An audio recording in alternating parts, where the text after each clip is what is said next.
ایک رات مصر کے بادشاہ فرعون نے ایک خواب دیکھا کہ شام کی طرف سے ایک آگ آئی اور اس آگ نے تمام طبقوں کے گھروں کو جلا ڈالا، جبکہ بنی اسرائیل محفوظ رہے۔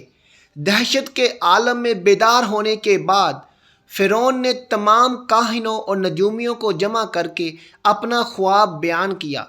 نجومیوں نے اسے بتایا کہ بنی اسرائیل میں ایک بچہ پیدا ہوگا جو فرعون کی بادشاہت کو ختم کرے گا۔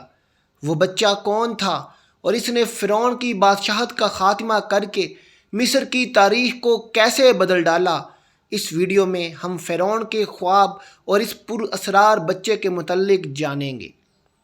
ناظرین، فرعون خدائی کا دعوے دار اور بڑا ظالم اور جابر بادشاہ تھا۔ اس نے بنی اسرائیل کو اپنا غلام بنا رکھا تھا، حالانکہ وہ حضرت یوسف علیہ السلام کے زمانے سے وہاں رہا کرتے تھے۔ حضرت یوسف علیہ السلام نے اپنے والد حضرت یعقوب علیہ السلام اور اپنے بھائیوں کے لیے زمین کا ایک حصہ اس وقت کے بادشاہ عیان بن ولید سے حاصل کیا تھا۔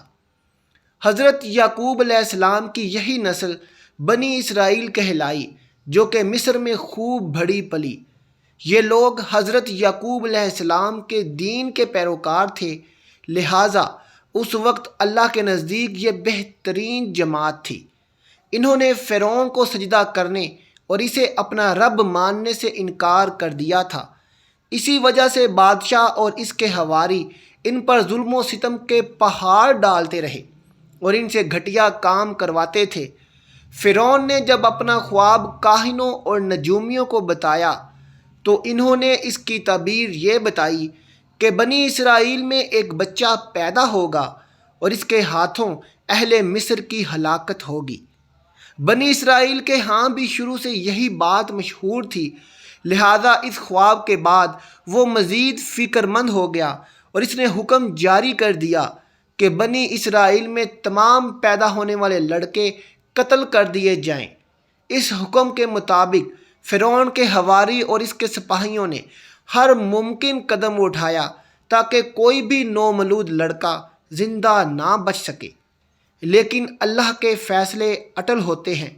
دیکھتے ہی دیکھتے بنی اسرائیل کے ہزاروں نومولود بچے ذبح کر دیے گئے۔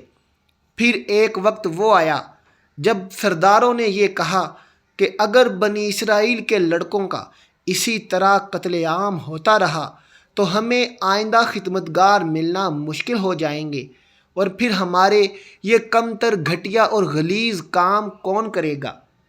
اس پر فرعون نے حکم جاری کیا کہ 1 سال چھوڑ کر بچے قتل کیے جائیں۔ ان دنوں حضرت موسیٰ علیہ السلام کی والدہ اپنے حمل کے ابتدائی دنوں میں تھی۔ اللہ نے خود ان کی حفاظت کا سامان اس طرح فرمایا کہ ان کی والدہ پر معمول کے مطابق حمل کے آثار ظاہر نہیں ہوتے تھے، جن سے آپ فرعون کی چھوڑی ہوئی دائیوں کی نگاہ میں نہ آئیں۔ انہوں نے اس بات کو چھپائے رکھا یہاں تک کہ پیدائش کا وقت آن پہنچا اور انہوں نے بچے کو جنم دیا۔ اس بارے میں سوائے قریبی لوگوں کے کوئی نہیں جانتا تھا۔ نجومیوں نے فرعون کو اطلاع دی کہ بچہ پیدا ہو چکا ہے۔ اس اطلاع نے فرعون کو بدحواس کر دیا۔ اس کے سپاہیوں نے گھر گھر تلاشی شروع کر دی۔ حضرت موسیٰ علیہ السلام کے بھائی حضرت ہارون سال ایمان میں پیدا ہوئے، جبکہ حضرت موسیٰ علیہ السلام قتل والے سال میں پیدا ہوئے۔ حضرت موسیٰ علیہ السلام کے والدین سخت پریشان تھے۔ 3 مہینے تک انہوں نے بچے کو چھپا کر رکھا، لیکن زیادہ عرصے تک بچے کو شاہی جاسوسوں سے چھپا کر رکھنا ممکن نہ تھا۔ پھر بھی وہ اپنی پوری کوشش کرتے رہے، یہاں تک کہ ان کے پاس اللہ کا حکم آ گیا۔ یہ حکم اللہ نے ان کے دل میں ڈالا تھا، یعنی القاء کیا تھا۔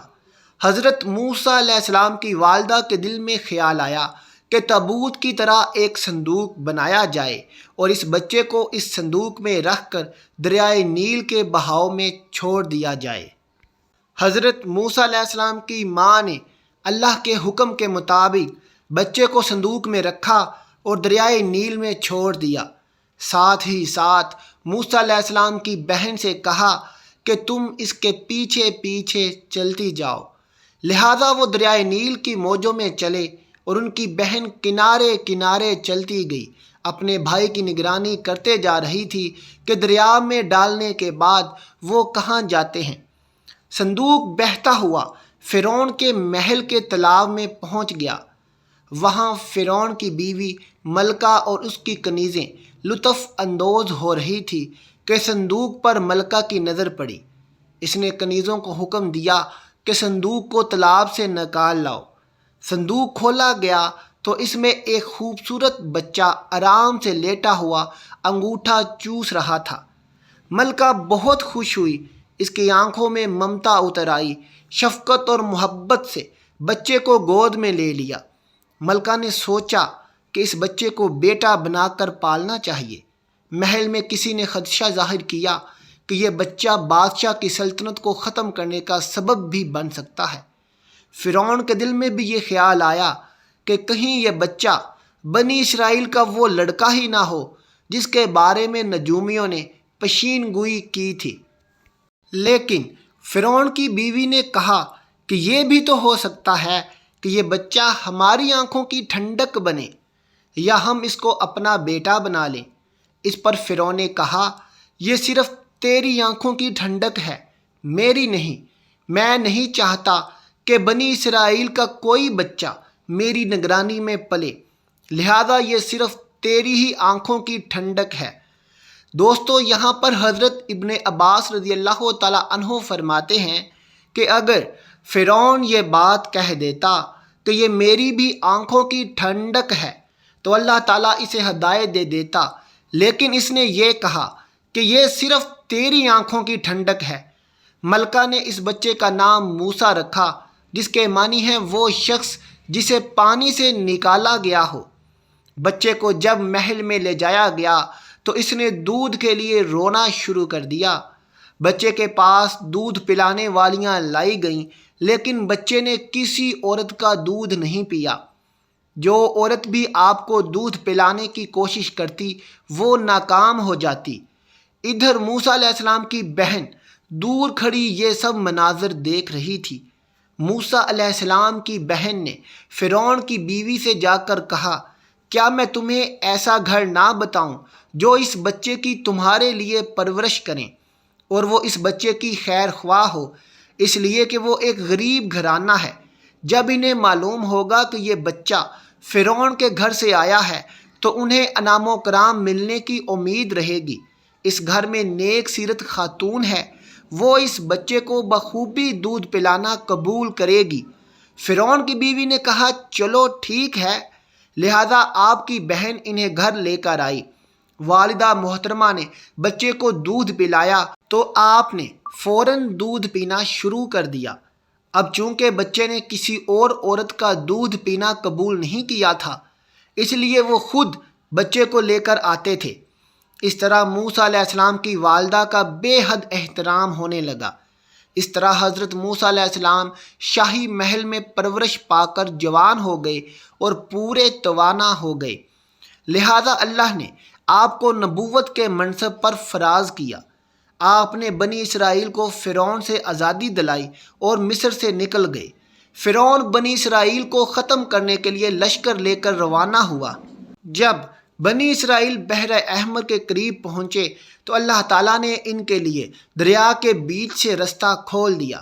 یہ وہی موقع تھا جب فرعون کا وہ خواب پورا ہونے والا تھا اور اس کی بادشاہت اور لاؤ لشکر تباہ و برباد ہونے والے تھے۔ بنی اسرائیل تو سمندر کے پار چلے گئے، مگر جب فرعون اپنے لشکر سمیت ان کے پیچھے آیا تو سمندر کا یہ راستہ بند ہو گیا اور وہ اپنے لشکر سمیت اس سمندر میں غرق ہو گیا۔ دوستو، یہ تھی آج کی ویڈیو، جس سے ہمیں یہ سبق ملتا ہے کہ جو کوئی بھی اللہ سے مقابلہ کرتا ہے، اللہ تعالیٰ اس کو اپنے بندوں کے ذریعے ہی نیست و نابود کر دیتا ہے، اور اللہ تعالیٰ کی ذات ہمیشہ رہنے والی ہے۔ پیارے دوستو، اگر آپ کو ویڈیو اچھی لگی ہو تو آج کی ویڈیو کو لائک کر کے میرے چینل کو سبسکرائب کر دیجیے گا۔ ملتے ہیں آپ سے اگلی ویڈیو کے ساتھ، تب تک اپنا بہت خیال رکھیے گا۔ اللہ حافظ۔